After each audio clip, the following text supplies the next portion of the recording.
नमस्कार, जय हिंद दोस्तों। मैं गोविंद राउंड 2 एग्ज़ाम में आपका स्वागत करता हूं।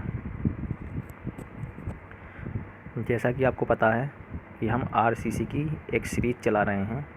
आरसीसी सब्जेक्ट को डिटेल वाई हम कंप्लीट करने वाले हैं। कल हमने आरसीसी का इंट्रोडक्शन क्लास हुई थी। उसी सीरीज को आगे बढ़ाते हुए आगे आरसीसी का सेकंड लेक्चर है।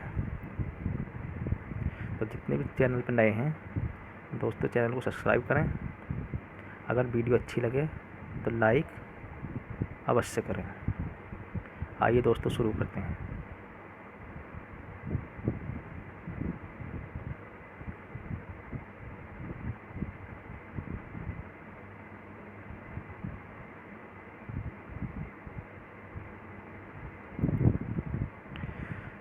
जैसा कि कल मैंने आपको इंट्रोडक्शन में कंक्रीट के बारे में सब कुछ बता दिया था, उसी को आगे बढ़ाते हुए आज कंक्रीट का हमारा अगला टॉपिक है कंक्रीट का प्रत्यास्थता गुणांक।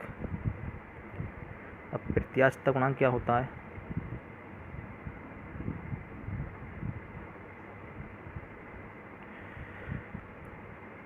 इलास्टिक मॉडुलस ऑफ कंक्रीट बोलते हैं इसे इंग्लिश में। इसे ईसी से डिनोट करते हैं हम। ईसी बराबर जो होता है हमारा 5000 √FC होता है। ये एक बेसिकली फार्मूला है, इसको आप फार्मूले के रूप में ही याद कर लें। इसे शॉर्ट टर्म इलास्टिक मॉडुलस तथा स्टैटिक मॉडुलस ऑफ इलास्टिसिटी भी कहा जाता है। ठीक है दोस्तों। उसके बाद हमारा अगला टॉपिक है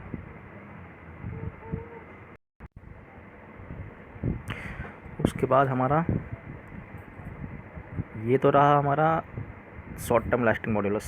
उसके बाद होता है हमारा long term elastic modulus for concrete.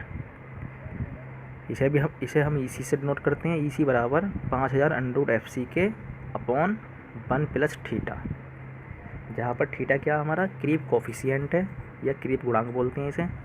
Creep coefficient क्या होता है हमारा? क्रीप कोफिशिएंट बराबर होता है हमारा क्रीप स्ट्रेन बटे इलास्टिक स्ट्रेन, मतलब क्रीप विकृति बटे इलास्टिक विकृति। थीटा के मान हमारे टाइम के साथ डिपेंड होता है ये। अब टाइम के साथ डिपेंड क्या करता है ये मैं आपको बताता हूँ अभी आगे।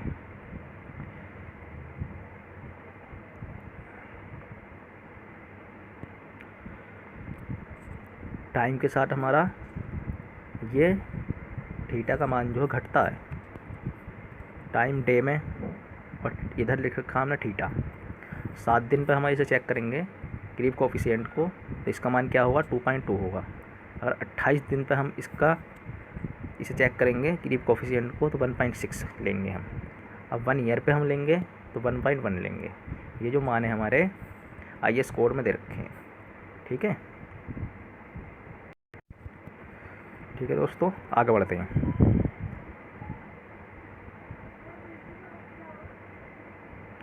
अब बेसिकली मैंने आपको क्रीप कोफिशिएंट तो बता दिया।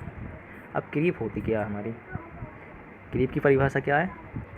डेड लोड के कारण टाइम के साथ परमानेंट डिफॉर्मेशन को क्रीप कहते हैं। मतलब किसी भी चीज़ पर डेड लोड लग रहा हो तो टाइम के साथ जो उसमें डिफॉर्मेशन आ जाएगा और जिसे हम ख़त्म नहीं कर सकते उसे क्या बोलेंगे? हम क्रीप बोलेंगे। ठीक है। उसके बाद अगला टॉपिक है हमारा मॉडुलस रेशियो।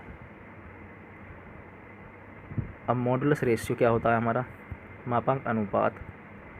ये मापांक अनुपात जो मैं बता रहा हूँ अभी आपको, ये शॉर्ट टर्म मॉडुलस रेशियो बता रहा हूँ। इसमें क्या है हमारा? मॉडुलस रेशियो को हम m से डिनोट करते हैं।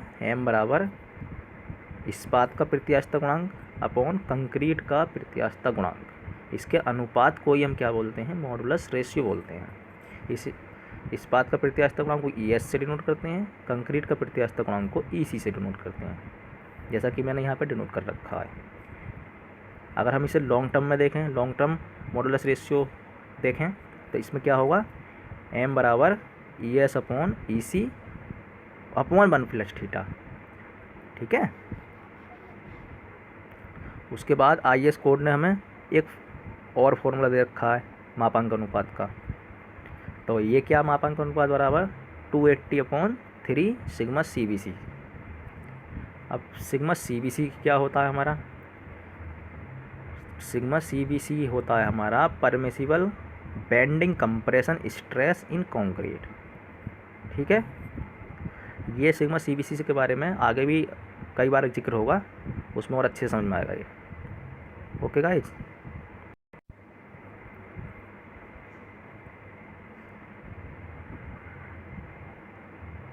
उसके बाद एक हमारा आर्टिकल है इसमें, उस आर्टिकल को मैं आपको सॉल्व करा देता हूँ।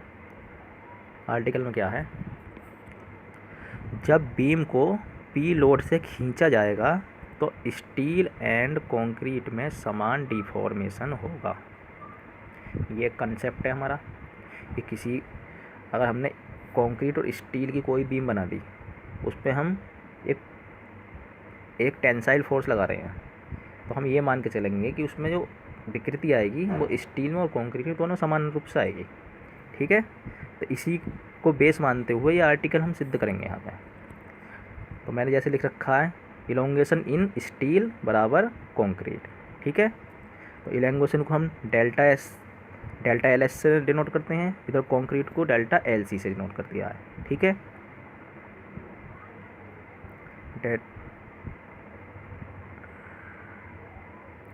उसके बाद डेल्टा L बराबर जो हमारे फॉर्मूला होता है, जैसे मैंने यहाँ पे नीचे लिख रखा है, आप देख पा रहे हैं,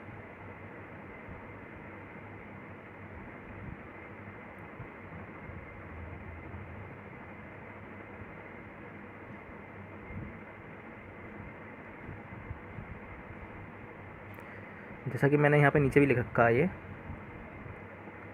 डेल्टा L बराबर PL/AE इधर लिख रखा है। तो यही वाला फॉर्मूला हमने यहाँ पे लगाया है, डेल्टा LS की जगह PL/AE लिख दिया, उधर PL/AE, जहाँ पे स्टील के लिए S से डिनोट किया है और कंक्रीट के लिए C से डिनोट किया है। फॉर्मूला सेम है।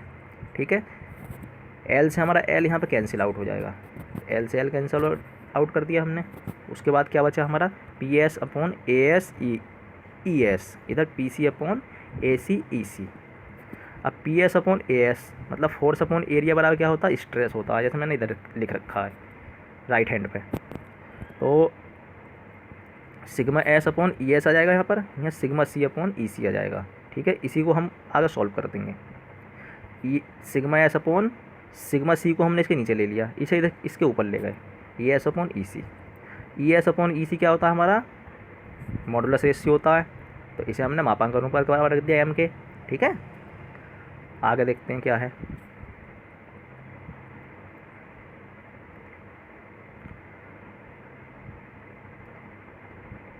अब सिग्मा S को हमने इधर रखा, इजिकल टू बराबर M सिग्मा C भी लिख दिया, सिग्मा C।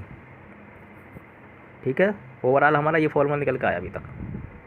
ठीक है, ये वाला फॉर्मूला हमारा अभी निकल के आया है। उसके बाद हमारा हमने कंसेप्ट लगाया था कि दोनों में फोर्स भी हमारा एक समान डेवलप होगा। तो P बराबर P कंक्रीट के लिए प्लस P स्टील के लिए।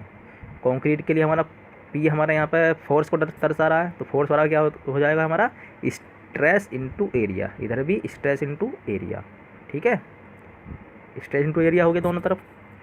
अब सिग्मा AC को हमने ऐसे रखा, सिग्मा S की जगह हमने क्या रख दिया? M sigma C। जैसा कि ऊपर हमने अभी, ये मैं दिखा देता हूँ, ऊपर ये हमने भी सिद्ध किया था। कौन सा? ये जो हमने अभी सिद्ध किया था, ये वाला फॉर्मूला, ये वाला उठा के यहाँ पर रख दिया, किसकी जगह? सिग्मा S की जगह। ठीक है, M सिग्मा C रख दिया हमने, AS हमने ऐसे लिख दिया ये वाला।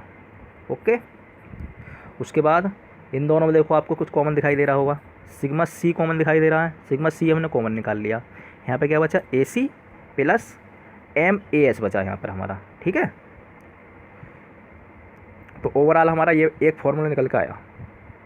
क्या निकल के आया? P is equal to sigma C AC bracket में प्लस MAS ब्रैकेट बंद, ये निकल के आया अभी तक हमारा। जहाँ पर AC प्लस का MAS क्या है हमारा यहाँ पर? इक्विवेलेंट एरिया, इसे बोलते हैं हम इक्विवेलेंट एरिया या समतुल्य क्षेत्रफल इन टर्म्स ऑफ कंक्रीट। मतलब कहीं पर भी हमें एरिया लिखना होगा इन टर्म्स ऑफ कंक्रीट के टर्म्स में, तो हम क्या लिख देंगे, एरिया की जगह सीधा सीधा ए सी प्लस का एम ए एस, क्योंकि पी बराबर क्या होता है हमारे यहाँ पर, स्ट्रेस इनटू एरिया, तो ये हमारा पूरा का पूरा क्या माना जाएगा, एरिया माना जाएगा। तो यही तो हुआ हमारा यहाँ पे एरिया। तो कहीं पर भी हमें कंक्रीट के समतुल्य क्षेत्रफल की ज़रूरत पड़ेगी तो सीधा सीधा हम ए सी प्लस का एम ए एस का यूज कर लेंगे। ओके दोस्तों, यहाँ तक कोई दिक्कत?